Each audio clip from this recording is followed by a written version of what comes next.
Okay, we're back, and we're so excited to be here for the business section. Is that your business voice? Do you have your business voice? I have my business voice on. I'm Leisa Holland-Nelson, co-host of Culture Club HTX, which I know you know already. Beloved with my beloved. I'm not wait a beloved. minute. Nobody loves me. I am with. Everybody loves you. No. I love you. No. I don't care about these other humans. You I do? love you. Yeah. And Ow. really, I'm kind of... Maybe you need to start the... Oh, my Magical loves me? Madge loves you. I love you. And really, I mean, who else do you need? No one at this point in my life. Exactly. Okay, but I'm here with my beloved, blessed, bestie, whatever, all the things, co-host, Shavonnah Schreiber. The other half of Culture Club HTX, and with one of our guests that we're so excited to have on. Fabulous. Patty Williams Downs. Welcome, welcome, welcome. Woo-hoo. Thank you. Thank you so much for having me. Of course. We're so excited to have you on. So much to talk about. But before we get into our interview segment, both you and Leisa were in American Leadership Forum. Yes. Is that where you originally met, or do you just have that in common? No, we met through Stephanie Suru. Stephanie Suru.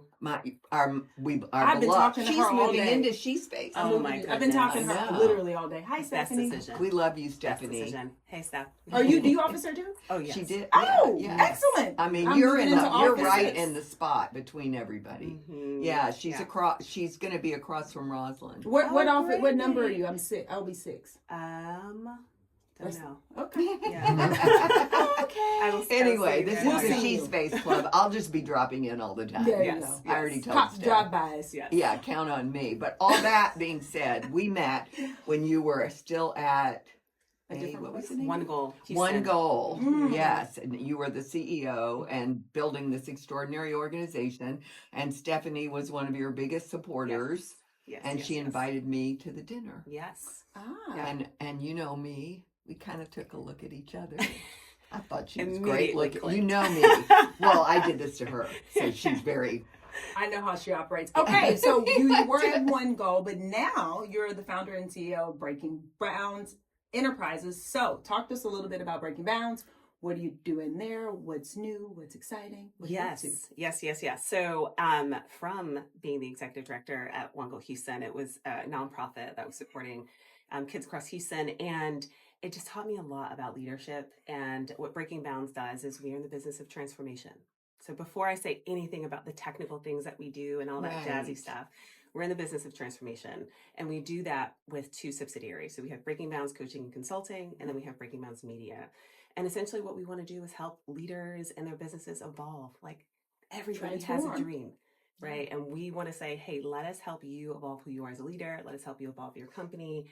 And so you can help to realize this thing that is in your heart, in your head to transform. Mm-hmm. And on the media side, what we want to do is like help you tell that story, right? There's so many stories. You know this. And being on so many boards in the social sector and people aiming for the social good, there's so many amazing things happening in our country, especially in Houston, and we want to be able to tell those stories. So we have Boundary Breakers podcast is one of our first assets, and we are telling stories for like Lauren Anderson and Kim Roxy and Marvin Pierre and some amazing folks. So Stephanie Suru is also on episode 1 and season 1, and we're on season 2. So really. So how many have you recorded already? Podcasts? Yes. So we have 2 seasons so far, and in total we'll have about 11 episodes. And so you have your own. Is it podcast or video or audio or both? It's both. It's both. Okay. It actually, people are like, you need to stop calling it a podcast because it looks more like a talk show. Well, here's the deal. We understand. I think it's just because that's just the nomenclature that's just common, and people just say that, and so it's like whatever you want to call it. It's like access to that. We say multimodal entertainment. You know what? Is that what we say? I'm gonna go with that. That's what we say. Multimodal? Multimodal, because we are. We're multimodal. Yeah. So, considering you have spoken to all of these... Michael and I are a little surprised. It's like, oh, that's you say multimodal. Prepare to be in awe of my friends. But, okay, so you've spoken to all of these amazing entrepreneurs, some of which we know who you just named. Would you say there's a common barrier that entrepreneurs that you're working with, at least, and maybe even just business leaders, because maybe if they didn't start it, they're leading it, have in common that you are helping them unlock to transform? Yeah, so that's a great question. they are very unique. And so I don't want to clump them together. But what I started noticing is that there are some common themes. One of the biggest common themes is that like entrepreneurs and leaders are trying to show up for their life, period.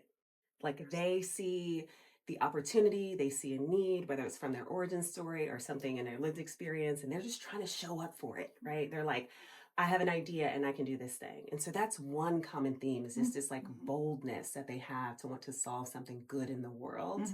And I would sort of wrap the other barriers into 3 words, which I would say they build, they break, and then they bridge. Interesting. Build, break, and bridge. Yeah, That's I can very see that. good. I'm tracking. I'm like, Yeah, you're like, I see Shavonnah. She's like, tracking. okay, Yeah, okay, say Build, more. break, bridge. Yeah, they That's good. the dream has to be materialized. So you actually have to build your business, right? You have to build the vision, the mission, the strategy, the value proposition. Right. Like you have to build all of those things in order for it to like get some legs and get some wings. And then the breaking is you have to earn some money. Like businesses don't run unless you earn some money. Right. And oftentimes that is a really difficult thing to figure out. What products are you going to sell? What are people going to want? How do you charge? What is your price? How do you accumulate that? What is your supply chain? Like all that stuff people have to figure out. And sometimes it's not just them, right? Like there are real systemic barriers to like accumulating financial assets. So for example, there are 2 things that like constantly swirl in my mind around women, since we're 3 women sitting here. Yes. Like venture capital access, right? Like out of the trillions of dollars that are distributed every year, 3% go to women, 1% go to women of color. Women were not able to access credit 1% cards. of the 3% or 1%. 1%. So 2% go to women of not women, Majority Caucasian or women, whatever. basically. Not of And color. 1% go. Correct. Okay. Right. Gotcha. Right. So now we're talking about, and it wasn't until I think 1974 where women could have a credit card without your husband. Yeah. Like think about that's in our lifetime. Yeah, I mean, Definitely it's just- my lifetime. I try not to think Well, about it. 'cause you I know, don't wanna I'm do a it. Right, don't product. you? It's like It's just range. ridiculous. No, It's I'm a like, product of the International Year of the Woman. So, I mean, this is Yeah. not a political statement. Exactly. But We don't Sarah do that. Weddington, who won Roe v. Wade in front of the Supreme Court, was in my first husband's law school graduating wow. class. So we didn't even understand what Roe v. Right. Wade was. We Right. just knew Sarah was arguing in front of the Supreme Court, Yeah. which was huge for Yeah. a woman in 1975. Huge. I mean, So like think about the implications, which I know is what you're saying. I'm like, I'm not trying to make a political yeah, statement. no, it wasn't that. The It was, implications, like think about it. Our country runs on accessibility to credit. You Mhm. can get a house, you can get a car, you can start a business, right? Mhm. Women being kept off of that board for decades means that you are slowly creeping up. And so we're still seeing women and marginalized peoples like not be able to access money. So oftentimes it's like, you're just not good enough to go get that. It's like, yeah, you might not have the skill. Also, like executives, we're not supposed to be omniscient and omnipotent. We're not supposed to know everything and be everywhere all the time. no, right? we're supposed to be good enough to figure out who can support us. Listen, I knew we loved each other. I knew it. We're I always have to in tell you, sync in a somebody lot was of asking me ways. my superpower earlier today, and of course I answered listening because I think that truly is it. But right now I'm thinking it's delegating. No, but really. Like it is so important to like understand what your superpower is, maybe outsource, galvanize, like bring people along with you so that you can get that full picture going. Yes. And so it's not always you. That's right. There are some systemic barriers. And then I think the bridging has to do with like giving people a bridge to get what you have. Mm-hmm. Right. So like And bridging to yourself so that you hear what they want. right. Okay, you have an idea for a product and it may absolutely be perfect, but it had a third sleeve. Nobody wanted the third sleeve. So you're going to adjust it Right. because you listen to Because them. you listen to them. And if it Yes. really matters to you, right? Especially in the social sector, like your job is like if people are showing up to their lives, they're showing up for people, right? Like you are delivering for people to have Yes. access to things. And so, like Leisa said, it's your job to deliver for them, Absolutely. not for like the ego of you so that you can feel good. So that's why I say like build that bridge to yourself and also build a bridge to them so For that other they people. can get what they need. And what we do at Breaking Bounds is like we are providing the assets that help those leaders unpack those barriers and get over those barriers. Gotcha. So the executive coaching is like, let us help you develop as a leader, Mhm. develop those leadership skills, those management skills, And then the consulting. Let us help you build your strategic plan. Let us help you build your leadership frameworks. Let us help you hurdle that stuff. Okay, so here's my question, which I always have one that's not in the script, FYI, because I'm an interviewer and I listen. And what I want to know is who helped you through this process? Okay, you took a great big leap of faith. Oh my gosh. I mean, I know that you kind of paid attention and thought about it before you made the move. And of course, smart women put things in place. They don't step off of a cliff. But really, what was the main support that you got? What helped you be successful in this? Yeah. Great question. Great question. Because like in my head right now, it's like bursting with joy because there are like literally so many people. So let me try to narrow it down.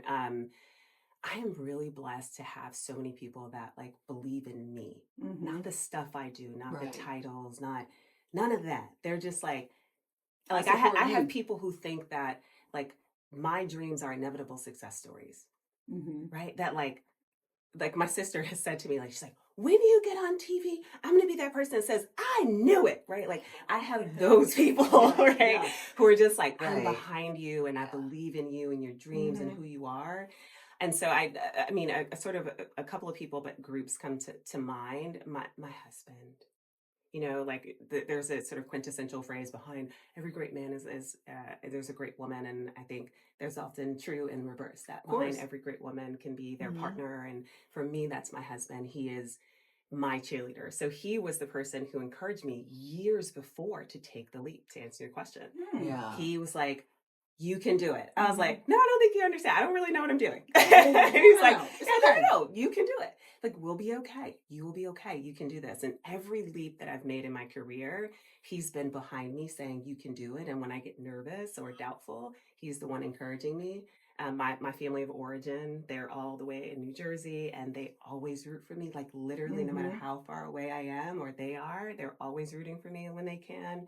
My children, they're my muses, you know, they're my literal lives. A lot. I know. In 2024, 3 kids are like, you got a lot of kids. I do. I have three really beautiful children. And then I have a lot of really amazing women. A lot of amazing women. It makes such a big difference. It does. I mean, I was having to write a bio. I keep talking about me and I don't mean to, but I had this day of catching up with stuff. So I was having to write a bio for a sports organization, of me for a sports organization, which everybody knows I'm a sports freak and I bleed orange and I love CJ. But beyond all of that, those 3 things, there's nothing else about men in my bio. Even though I've worked with men all of my life, anything that I have done purposely in leadership, which I've done a ton, is to support women. And that's what it keeps saying in 3 different paragraphs. And I thought, wow, I need to change this, but it wouldn't be true. It wouldn't be true. It wouldn't be true. Yeah. So, and you can't support, I don't think you can support women leaders without being supported back. I think it's just such a boomerang effect. And so here you are, you know, this great woman leader. You have lots of women clients, but you also mentioned men. Yeah. You know. Yeah. I have a lot of friends who are also men who are really great supporters. Yeah. When I think about the people who said, you'll be fine, who provided that reassurance, they're the women that I hear their voices. Yeah, no, me too. Yeah. Me too. In fact, it's like, I keep feeling like at this point in my life, not Shavonnah's because she's 12 years old, but in my life, like Doogie Howser, folks. Am I going to continue to do these things? Probably, because I have this group of women who think I can do anything. It's just insane. It kind of just makes sense at that point. It's right? insane. I mean, you think so? You think so? Okay, sure, I'll go. Yeah, let's go. I can do it. I can do it. I can help. I'm going to cure cancer. You know, I know that sounds crazy, but my friends are even calling and asking me to do it already so I can get to Alzheimer's. You know? Move on to the next. Yes. Lisa's going to do it. I'm going to, your dreams are inevitable success stories. Yeah, no. So speaking of that, so 2 final questions. Yes. So with all of that being said, how do you hope to be remembered? That's a great question.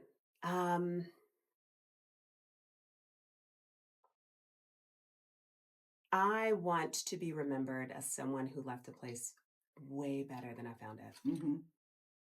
Great. Oh, look, that was perfect timing for the bell. Look, they agreed with me. That's what it meant. Yeah, that was like, no, Unfortunately, I'm I kidding. can't seem No, to get this my is- computer this to is be Totally quiet. fine. This 10 is months later, folks. Okay, and then how can people find you in the world, on the interwebs, in wherever? How can they find you? How can they connect with you? How can Yes. they learn more in the event they want to partner or Yes. connect you with someone who they think may be a great partner? Yes. So my website is www.breakingbounds.com, and there's a form, an entry form. It goes right to my team, and I will be incredibly responsive to connect with you. Please connect with me. I want to. If you're in transition and you want to transform as a business leader, like, we are your place. Trust us to support you in that process. And on social, on IG, Patty Downs _ Breaking Bounds, and Patty Williams Downs on LinkedIn. So can't wait to talk to y'all soon. Anything coming up, and as we march toward the end of the year, anything exciting that people can see you at, find you at, like beyond on your platform? Yeah. So actually, Leisa was talking about it earlier, which is the Boundary Breakers podcast. So we are still distributing the remainder of our episodes, and we have some very cool leaders. Leif Afseth is already out, the president of Amity Bank. Awesome. And we have Krista Stoneham, the CEO of Houston's Land Bank, who is doing amazing things in community. So yes, subscribe, Perfect. go to Boundary Breakers by Patty Williams Downs on YouTube and Spotify, and check us out, subscribe. And we'll link to all of those channels in our show notes and as we share out this episode. So thank you so much Yes. Thank for being you. here with us Yes, today. thank you so much for having me. Oh, we Of loved course. having you. I knew we would. And with that, we'll be back. Bye. Bye-bye.